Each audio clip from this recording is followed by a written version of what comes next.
It's official. I'm ripping up my feminist membership. I don't want to be part of that club anymore. I tried to find the patriarchy to fight it, and I couldn't even find it. So I realized I'm literally fighting nothing, and I am embarrassed. I can't call myself a feminist anymore, so I'm not. Where's the patriarchy? That's what I want to know, because men suffer drug addiction more than women do. They suffer homelessness more and longer than women do. They get disproportionately harsher sentences, prison time, things like that, in the courts of law compared to women. They get the disadvantage in custody disputes compared to women. There are many areas of society where men actually don't fare better than women. In the corporate setting, have they got ahead? Yeah, because they've dominated corporate culture forever. It's only been the last 50 years that women have entered the workforce. So we've got a lot of catching up to do, and we keep getting derailed because we've got kids. So we've got to take time off our careers or whatever to take care of children. So it's not men that are getting in the way, it's child rearing that's getting in the way, which is our natural inclination. So I hate even to say it's getting in the way, because it's what you're supposed to be doing as a civilization. But now women are choosing not to have children because they're too bloody tired. They're too bloody tired. Women now have to be the men and the women. But it's funny, we say that. We say we want equal rights until something heavy has to be lifted or the driveway has to be shoveled, and suddenly we're glad there's a man in the room. But every other time, he's toxic. I can't do it anymore. Some of the best people I know in my life are men. Some of my best allies are men. I am a leader of industry in a male dominated sector, and it is men that have kept me here and that have got me here. And the few men that I had to fight along the way were fighting men too. So they weren't just fighting me, they were fighting change, period. I personalized it and said, well, he's a misogynist. No, he's a competitor. Competitors fight regardless of who you are. So now that I'm in a place of success, I keep looking for all these men that want to knock me off the pedestal, and instead they're all cheering me on. So who am I supposed to hate? These men that are drug addicted and want to kill themselves? Who am I supposed? Where do they have the advantage? Where? Maybe in some areas, but then we have it in others. So instead of hating each other, why are we working together? Why, the Me Too movement started off as a good thing. I'm someone who's been sexually harassed. I get it. I get it. Believe me, I get it.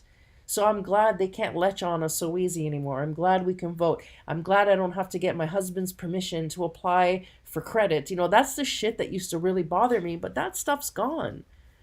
So why are we still mad? And this happened to me in the used clothing bin business, because I was fighting turf wars in the bin business early in the day. And then I won, became a leader of industry, and my competition went out of business, but I was still mad. So somebody even called me out on it one day and said, yeah, every time you talk, you sound like you're still in the fight. Like, you won. Like, what are you mad at? So sometimes we forget. We don't realize how far we've come. We're just so used to being mad. So when we run out of things to be mad at, then we start inventing shit, like picking apart Christmas carols and getting offended at Rudolph, and you know what I mean? Disparaging construction workers. Like, we start to get insane, and this toxic masculinity I keep hearing about is offensive. The men in my life are not toxic. My husband was toxic because he was your statistic addicted person who was suicidal, and that sure made him toxic, made him mean, and even made him abusive. But then guess what? It was male police officers that saved my ass. Leaders of industry, how many men in business have helped me, have connected me, have made the phone call for me, have, supported me, have cheered me on? Plenty. Plenty. So don't even with me. So who exactly am I hating, and why? And the Me Too movement, I'm grateful for it in the early days, absolutely. I'm grateful that women don't have to be subjugated to this and tolerate it. I'm grateful that brought it out on the open, but now it's gone to the point where due process is completely thrown out the window. And innocent men, now you can't even ask a woman on a date without that being considered, oh, he asked someone on a date, fire him. You know what I mean? Like, it's gotten to the point that it's ridiculous. Ridiculous. And I don't want to be a party to it anymore. You know what I miss? I miss chivalry. I miss my gender roles. I'm tired of having to be both a man and a woman. That shit is exhausting. I'm not cut out to be a man. I don't want to be a man. I like being a woman. And I'd like to be around men who aren't afraid of me as a woman because of what I might accuse them of or whatever. That's hurting women.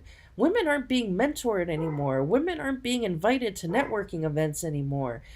Because now men's clubs are becoming men's clubs because they need to protect themselves. That's not helping women. How is that helping women? How is it helping women? How has it helped women that, granted, some women wanted freedom to rise up the ranks in the workforce? You're talking to a leader of industry here. Trust me, I get it. I'm not maternal. I don't want to stay home and raise kids. Ew. That's not for me.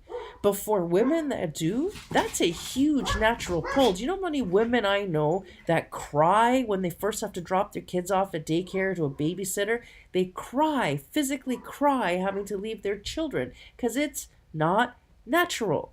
And we live in a society that made women feel like it wasn't enough for them to be home. They should resent being in the kitchen. They should resent taking care of their family because they were being kept from what? Higher taxes and stress?